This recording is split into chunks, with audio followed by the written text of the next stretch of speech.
Hello Mouses! I'd like to start today by saying thank you very much to all the people who've been disliking my videos on equality and removing religion from government, because I'm going to say you're entitled to your opinion. I don't want to hear it, but you're entitled to it. But I hope you were disliking my videos because of the swearing that I put in, because I was so angry with these topics, rather than disliking them because you disagreed with the idea of equality and keeping religion out of everyone else's business. Because, and I say this right from my heart, if you're against equality, get off my planet.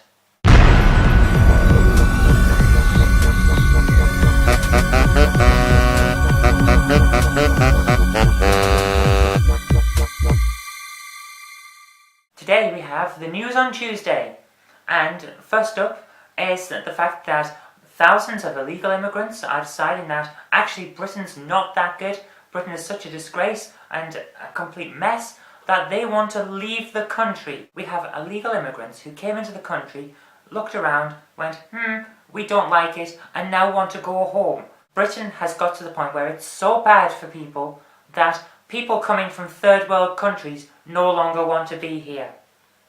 That tells me that we've got a serious mess in our hands and we have to sort it out pretty damn quick. But here's the kicker. The Home Office can't get rid of them. A department in the Home Office that is responsible for finding and deporting illegal immigrants is not deporting the illegal immigrants that want to go home. It's almost like when you go to the student loan company and say, I'd like to pay my student loan back. And they go, what?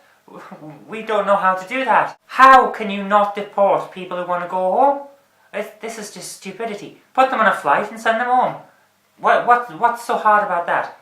But apparently they don't have the right papers. But of course they don't. They're here illegally. It boggles belief. How can people be this stupid that they can't get people who don't want to be here back home?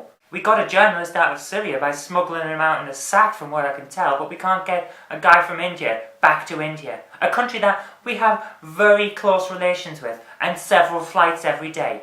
But we can't send him home because he didn't have the right papers. Because he doesn't have the right papers. That's like saying you can't get on this bus because you haven't got the right kind of shoes. Stupidity. Sort yourselves out, Home Office. Next up, we have the St Paul's riot.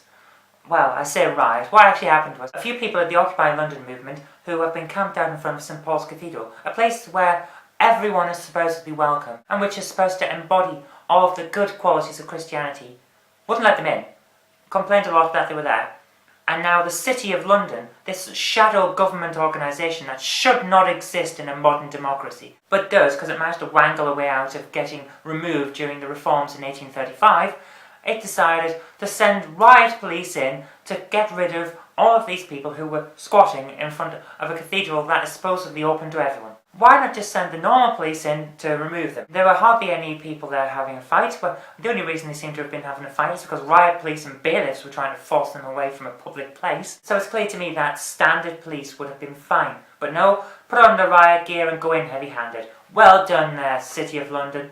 You've certainly made the entire world think, yes, London is a great place. I'd love to go there for 2012 for the Olympics. Well done. We're in a recession and you're going to get rid of tourism by being dicks. Can you tell that I don't really like the City of London?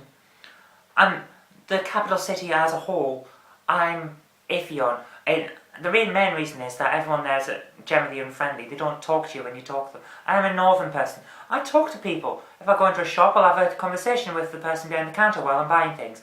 I might say things to people on the street. We're generally a very friendly and open group. You go down to London and no one speaks.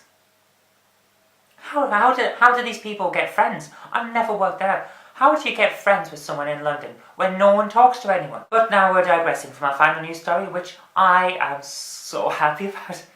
Barclay's bank decided that they would do several tax avoidance schemes to funnel money away from the government and not have to pay £250 million of tax. But in a display of the government actually doing something right for once, the government went, no, you're not going to be doing that, and Revenue and Customs clawed it all back, using backdated tax clawing legislation. It's like, all I can see in this is some sort of legal worded grappling hook that fires out from the Inland Revenue and grabs onto the bank. and then writes all this money out, and then all the tax inspectors run away going hee hee hee hee. I don't know where that came from, it just sort of came into my head. But anyway, Barclays Bank, well done for giving $250 million to the government when you're supposed to. Actually, no, not well done. You should have been doing this anyway, and I'm really annoyed that you weren't. So there you go. Today, with our stories, we found that banks can't avoid paying tax as well as they used to be able to, that the City of London has a shadow government that doesn't like people squatting out the cathedrals, and that Britain is so far run down that illegal immigrants fleeing third world countries want to go home. They'd rather be there than here. So, while I decide whether I'm staying or going, I've been Zoe Kirk-Robinson, you've been watching a video, and I'll see you tomorrow.